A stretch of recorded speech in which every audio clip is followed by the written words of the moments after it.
Bab 6056. Pavel menghilang sehingga beberapa manajer keluargaan meneleponnya karena mereka tidak dapat menemukan Pavel. Saat dia mengetahui bahwa Pavel hilang, dia menduga dia seharusnya sudah mati. Namun, dia belum menunggu pesan yang jelas. Sekarang setelah dia mendapat konfirmasi Charlie, perasaannya campur aduk. Namun pada akhirnya, ada rasa lega. Jadi dia bertanya kepada Charlie, "Charlie, kamu seharusnya sudah tahu sejak lama bahwa Pavel adalah anggota Warriors dan, kan?" "Itu benar." Charlie mengangguk dan berkata dengan jujur. "Saya kira sebelumnya dia harus menjadi anggota Warriors dan dia adalah seorang cendekiawan, tapi belum ada bukti langsung. Namun, saat saya pergi ke New York kali ini, saya secara tidak sengaja menemukan bahwa dia diam-diam telah bergabung dengan bangsawan dari Warriors dan untuk mendapatkan si Fang Baozuang. Jadi saya mencari kesempatan untuk menangani keduanya." Setelah itu, dia berkata kepada TC dengan nada meminta maaf. "Bibi, kejadian itu terjadi tiba-tiba dan saya tidak sempat meminta petunjuk darimu. Tolong maafkan saya." TC menghela nafas pelan dan berkata pada Charlie. "Charlie, akulah yang ingin mengucapkan terima kasih karena telah menghilangkan kerugian pada keluargaan. Aku dan kakak iparmu hampir membawa bencana pada keluargaan karena kecerobohan kami. Itu semua berkat kalian berdua. Jika kamu tidak menyelamatkan keluargaan dari kemalangan, mungkin aku dan kakak iparmu akan menjadi orang berdosa nomor 1 di keluargaan." Charlie merasa lega saat melihat bibinya sangat tulus. Dia sebenarnya tidak tahu banyak tentangnya. Jika dia memiliki pandangan yang benar tentang benar dan salah, dia tentu tidak akan menyalahkannya atas masalah ini. Dia takut jika bibinya adalah otak cinta. Kalau begitu, urusannya dengan suaminya pasti akan membawa ketidakpuasan padanya. Untungnya, keluargaan telah mengalami pasang surut. Dan polanya jauh lebih besar daripada orang biasa. Jadi dia membuka mulutnya dan berkata, "Bibi, cendekiawan dari Warriors dan lebih tajam dari yang kita bayangkan. Mereka yang muncul di sekitarmu dan pamanku di masa lalu telah membuatmu merasa cerdas atau agak dikagumi. S3X yang berlawanan mungkin milik mereka. Bahkan jika itu aku, akan sulit untuk melihat dan menjaganya." TC mengangguk ringan, dan kata-kata Charlie membuatnya merasa sedikit lebih baik. Charlie tahu bahwa dia memerlukan waktu untuk perlahan-lahan beradaptasi dengan pencernaan, jadi dia berkata, "Bibi, kamu tidak perlu memikirkan apapun selama 2 hari ini. Selamat beristirahat. Setelah beberapa saat, situasi antara kita dan Warriors dan akan diselesaikan. Perubahan besar telah terjadi, memungkinkan kami mengambil lebih banyak inisiatif. Pada saat itu, kita mungkin harus mengambil inisiatif. Pada saat itu, kamu dan pamanmu juga harus berusaha untuk berpartisipasi sebanyak mungkin." TC mengepalkan tangannya dan mengangguk dengan tegas. "Oke Charlie, aku mengerti." Setelah mengucapkan selamat tinggal kepada bibinya, Charlie pergi ke hotel sumber air panas Chem Elises di bawah untuk melihat kemajuan pelatihan seni bela diri. Begitu mobil melaju keluar dari villa pegunungan, dia menerima telepon dari Steve Rothschild. Saat ini sudah larut malam di Amerika Serikat. Steve hanya mengemasi barang bawaannya dan bersiap untuk langsung berangkat ke bandara saat fajar. Untuk menunjukkan niat baiknya kepada Charlie, dia meneleponnya secara khusus. Charlie menjawab telepon dan bertanya sambil tersenyum. "Steve, kenapa kamu meneleponku selarut ini?"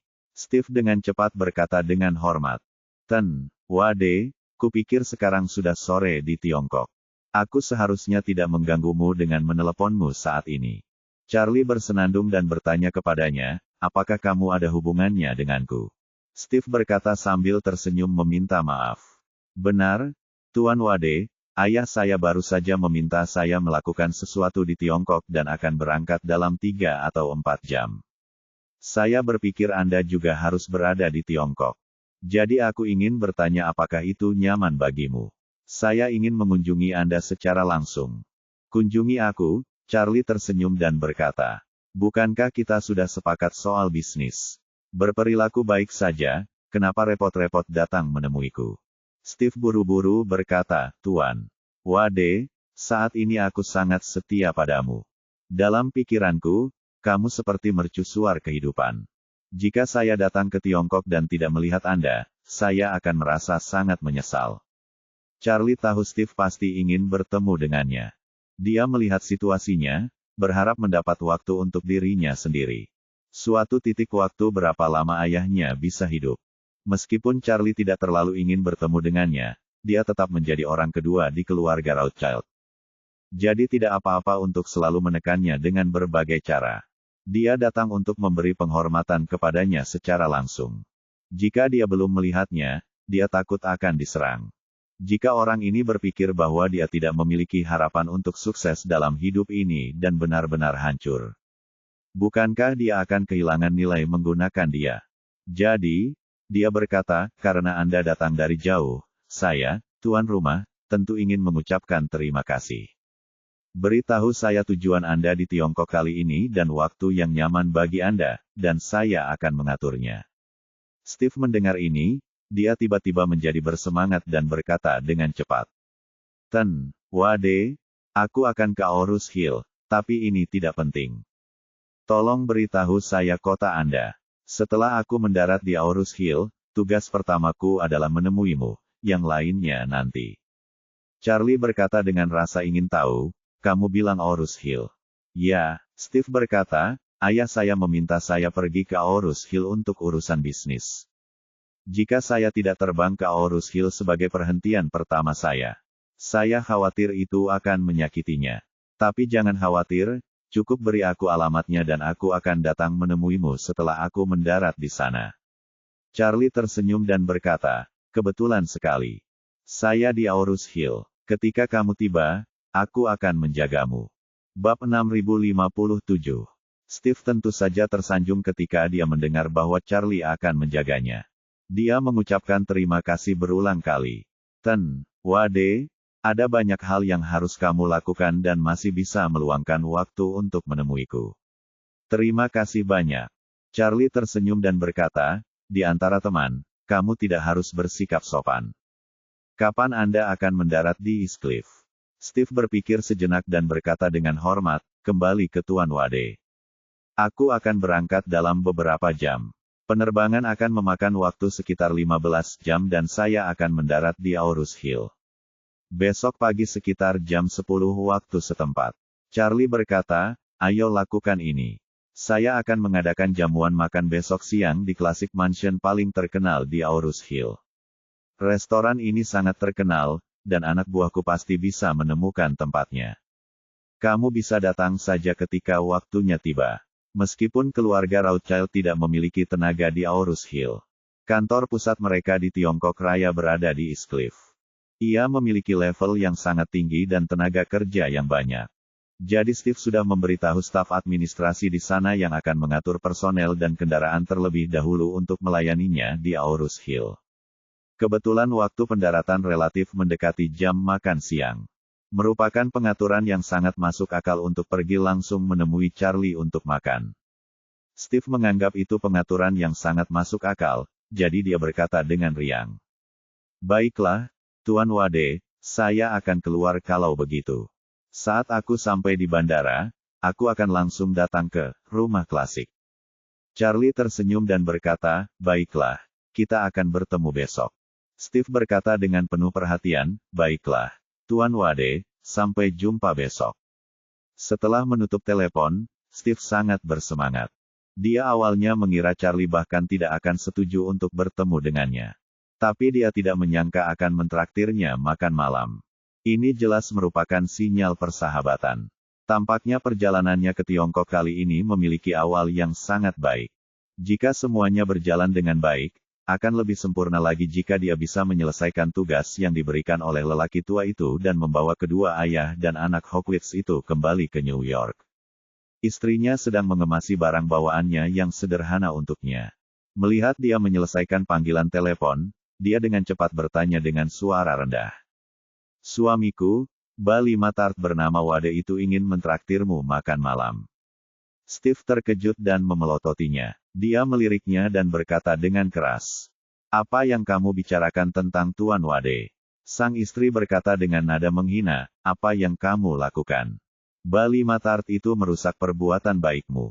Dan kamu masih melindunginya. Apakah Anda menderita sindrom Stockholm? Steve merendahkan suaranya dan berkata, kamu tidak tahu apa-apa. Tangan dan mata Tuan Wade sangat menakjubkan, dan dia sangat cakap. Kamu dan aku sama sekali tidak bisa bermain dengannya. Bukankah aku sudah memberitahumu? Ada cara untuk membuat orang tua itu mati. Aku akan kembali. Saya lebih suka menyinggung presiden daripada menyinggung dia. Setelah mengatakan itu, Steve memperingatkan, jangan berpikir kamu bisa berbicara cepat di rumah. Ada beberapa hal yang harus dikatakan di rumah. Berbicara itu mudah, tapi kamu tidak bisa menghentikannya saat keluar. Ini adalah faktor yang berpotensi menimbulkan masalah di masa depan. Dan kamu harus tahu bahwa tembok punya telinga. Wade mungkin tidak bisa mendengarmu saat kamu memarahi Tuan Wade. Tapi kamu bisa menjamin bahwa orang kepercayaan lelaki tua itu akan ada di sana. Tidak ada satupun saudara laki-lakiku yang bisa mendengarku. Bagaimana jika mereka melaporkanku? Bukankah ini akan menjadi akhir? Ekspresi istrinya semakin ketakutan dan malu. Dan Steve merendahkan suaranya saat ini. Kamu harus ingat, di keluarga ini, bahkan putra kita pun tidak bisa dipercaya sepenuhnya. Sang istri tidak bisa menahan diri untuk tidak berkata, suamiku, kamu tidak meragukan anakmu kan? Kami telah menyaksikan mereka tumbuh dewasa, mereka adalah darah dan daging kami. Terlalu berlebihan jika meragukan darah dan dagingmu sendiri. Apa maksudnya darah dan dagingmu sendiri? Steve bertanya padanya, putra kami adalah darah dan daging kami. Jadi, bukankah aku darah daging ayahku? Ketika sang istri mendengar ini, ekspresinya tercengang. Setelah sekian lama, dia menghela nafas sedih, mengangguk dan berkata, suamiku, kamu benar, aku tidak akan pernah seperti ini lagi. Steve merasa puas dan memberitahunya. Setelah aku pergi, jangan bicara dengan siapapun. Saat orang menyebut urusan Tuan Wade, saya tidak ingin ada yang tahu bahwa saya akan bertemu dengan Tuan Wade. Oke, sang istri mengangguk dengan berat. Jangan khawatir, suamiku, aku akan merahasiakannya. Bab 6058. Steve juga santai, mengangguk sedikit, lalu berkata, Wade ingin mentraktirku makan siang kali ini. Ini adalah sinyal persahabatan. Saya pikir saya akan mendapat banyak manfaat dari perjalanan saya ke Tiongkok kali ini. Sang istri berkata dengan penuh semangat, bagus sekali. Anda harus segera memahami aturan Tiongkok dalam menjamu tamu. Jangan biarkan Tuan Wade menganggap Anda kasar. Steve mengangguk berulang kali, ya, Anda benar. Ya, saya belum pernah berpartisipasi dalam perjamuan Tiongkok yang sebenarnya. Jadi saya benar-benar perlu mempelajarinya dengan cermat agar tidak tiba-tiba. Setelah mengatakan itu, Steve segera mengangkat teleponnya dan mencari aturan meja makan Cina. Istrinya pun segera mencari di ponselnya. Pada saat yang sama, Charlie berkendara menuruni gunung dan sampai di Hotel Sumber Air Panas Chem Elises. Agar tidak mengganggu latihan sebagian besar siswa, dia hanya menelepon Orvel untuk memberitahunya. Bagaimanapun, Orvel sendiri adalah yang terlemah di antara banyak siswa seni bela diri. Dan dia kebanyakan di sini hanya untuk bersenang-senang. Jadi Charlie memintanya untuk menunggunya di pintu masuk Hotel Sumber Air Panas. Ketika Charlie tiba di hotel, Orvel, yang mengenakan seragam seni bela diri, sudah menunggu di depan pintu. Dia datang ke mobil dalam beberapa langkah, membukakan pintu untuk Charlie, dan berkata dengan hormat. Tuan Wade. Charlie mengangguk dan berkata kepadanya, ngomong-ngomong, Orvel, biarkan Classic Mansion untuk sementara waktu dekat dengan dunia luar pada siang hari besok. Siapkan meja berisi anggur enak dan makanan enak. Dan ingatlah untuk membayar sejumlah kompensasi kepada tamu yang memesan semula. Orvel setuju tanpa ragu-ragu dan kemudian bertanya. Tuan Wade, apakah Anda punya teman untuk dihibur? Charlie, dia berkata dengan santai. Sebenarnya bukan teman, hanya musuh yang datang dari jauh. Saya mengerti. Orvel mengangguk dan berkata sambil tersenyum. Jangan khawatir, saya pasti akan mengaturnya. Charlie tersenyum tipis, mengangguk kepalanya dan menambahkan. Jika kamu tidak ada pekerjaan besok, datang dan hibur aku. Keluarga orang itu punya banyak uang. Jika Anda mengenalnya, Anda juga dapat mengumpulkan beberapa koneksi. Setelah Orvel mendengar ini, dia merasa sangat bersyukur. Selain sangat setia di hadapan Charlie, ia juga kerap merasa minder. Alasan utama rendahnya harga dirinya adalah karena ia memiliki latar belakang yang buruk dan kekuatan yang buruk. Yang paling penting adalah dia tidak memiliki pengetahuan dan saya hanya orang yang kasar. Adapun Charlie, kepala keluarga Wade dan cucu dari keluargaan. Dia bahkan lebih kuat lagi. Dia sering merasa tidak memenuhi syarat untuk bekerja di sampingnya. Namun, Charlie tidak pernah membenci asal-usulnya. Dan bahkan menjadikannya juru bicara keluarga Wade di Aurus Hill dan bahkan seluruh provinsi. Sekarang, dia bahkan harus memperkenalkan orang kaya lainnya kepadanya, bagaimana dia tidak tergerak. Namun, dia tahu di dalam hatinya bahwa dia tidak perlu mengucapkan kata-kata terima kasihnya kepada Charlie. Jadi dia berkata dengan hormat, "Baiklah, Tuan Wade. Saya akan menunggu di Classic Mansion besok." Setelah itu, dia bertanya lagi, "Ngomong-ngomong, Guru. Kamu menyebut orang yang kamu bicarakan itu apa? Saya akan memberitahu staf terlebih dahulu." Charlie berkata dengan santai, "Namanya Steve Rothschild." "Anak Roth?" Orvel bertanya dengan heran. "Apakah itu keluarga Rothschild yang terkenal di Amerika?" "Ya." Charlie mengangguk dan berkata, "Orang ini adalah orang kedua di keluarga Rothschild, putra tertua dari kepala keluarga saat ini." "Sial," Orvel tercengang dan bergumam. "Yang, orang kedua di keluarga Rothschild, ingin datang ke Classic Mansion untuk makan, ini. Melihat wajah terkejut Orvel, kata Charlie, dia tersenyum santai dan berkata, "Apa yang mengejutkan tentang ini?"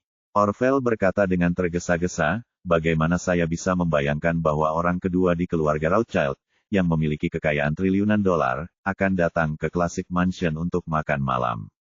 Kalau dipikir-pikir, saya juga bisa melakukannya karena Master Wade." Charlie tersenyum dan berkata, "Bukannya aku berwajah besar. Tapi itu adalah ancaman besar baginya. Jika dia berakal sehat, dia akan datang ke rumah klasikmu untuk makan. Jika dia tidak berakal sehat, dia akan pergi ke rumah anjingmu untuk makan di sana." Orvel tiba-tiba mengerti, mengangguk dengan berat. Dan kemudian tiba-tiba teringat sesuatu dan berkata, "Ngomong-ngomong, Tuan Wade, masih ada 2 pria dari keluarga Rothschild yang dipenjara di peternakan anjing di bawah komando saya." Bab 6059. Mendengar kata-kata Orvel, Charlie sedikit mengernyit, lalu berkata, "Apakah kamu berbicara tentang Walter dan ayahnya?"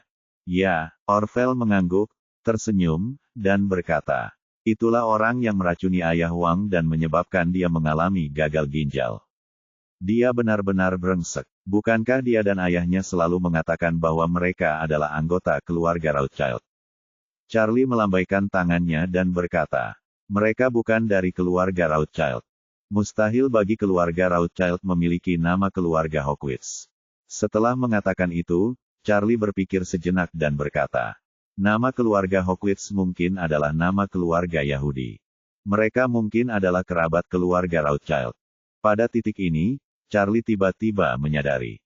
Saya mungkin sudah menemukan jawabannya. Steve datang ke Aurus Hill untuk mencari orang ini. Untuk ayah dan anak, lelaki tua ini baru saja pulih dan ingin menjadi pemimpin klan untuk beberapa tahun lagi. Dia mungkin mencoba untuk memenangkan hati kerabatnya.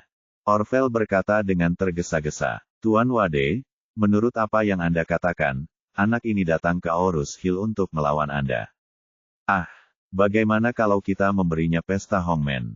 Biarkan dia makan lengkap besok. Dan kemudian ikat dia langsung ke peternakan anjing untuk menemaninya dengan kedua pria itu." Charlie berkata sambil tersenyum, "Tidak, Steve adalah orang kedua di keluarga Rothschild. Yang setara dengan pangeran kuno. Hawkins ini kemungkinan besar adalah anak dari seorang putri tua setelah dia menikah, dan mungkin bukan Steve. Sebagai saudara kandung, kerabat ini jauh sekali. Jika kita benar-benar memiliki hubungan dekat, tidak mungkin dia dikurung di peternakan anjing Anda begitu lama tanpa keluarga Rothschild datang mencarinya." Orvel mengangguk, "Itu benar." Juga, setelah mengatakan itu, dia segera bertanya, "Tuan Wade, karena anak ini ada di sini untuk mencari seseorang. Dia mungkin bisa menemukan kepala peternakan anjing. Jika dia berbalik melawanmu, bukankah itu akan menjadi masalah di masa depan?